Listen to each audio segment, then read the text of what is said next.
नमस्कार, श्री स्वामी समर्थ। आज आहे दसरा, विजयादशमीच्या प्रथम सर्वांना खूप खूप शुभेच्छा। आज सगळ्यांच्या घरी सकाळी लवकर उठून गाड्यांची पूजा करणं, आपल्या घरातील अवजारांची पूजा करणं, लोखंडी गोष्टींची पूजा करणं, सगळ्यांच्या घरी तयारी चालूच असते।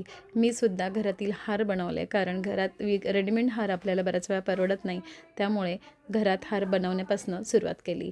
आरोचा मित्र आला तर त्याला थोडीफार मदतीला घेतलं। एकूण मला हार करायचे होते 6।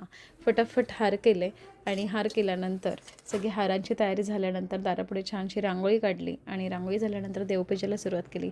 देवपूजा झाल्यानंतर आपल्या एका छोट्याशा बेडरूममध्ये मी जिथे स्वामींचं घर केलं आहे तिथे स्वामींची मूर्ती ठेवली आहे, तिथेसुद्धा पूजा केली। देवघराला पूजा करून सगळ्या देवांची पूजा झाल्यानंतर आपट्यांची आणि आंब्याची डहाळे तिथे वाहिली। त्यानंतर स्वामींच्या रूममध्ये जाऊन स्वामींची पूजा केली।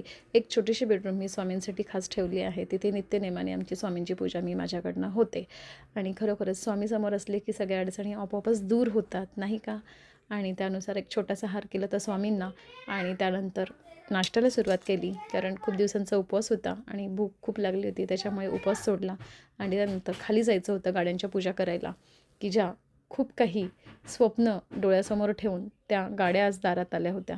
त्यामुळे त्या गाड्यांची पूजा करणं तर गरजेचं आहे। वेळच्या वेळी मदत करणं आणि प्रत्येक संकटाला उभं राहणं म्हणजेच आपली लक्ष्मी, म्हणजेच गाडी।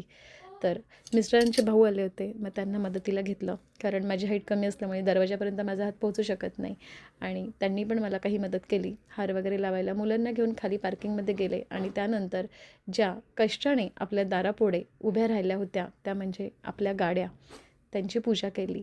ती पूजा झाल्यानंतर मनूची म्हणजे माझ्या मुलीची जी ॲक्टिवा आहे तिची पूजा केली।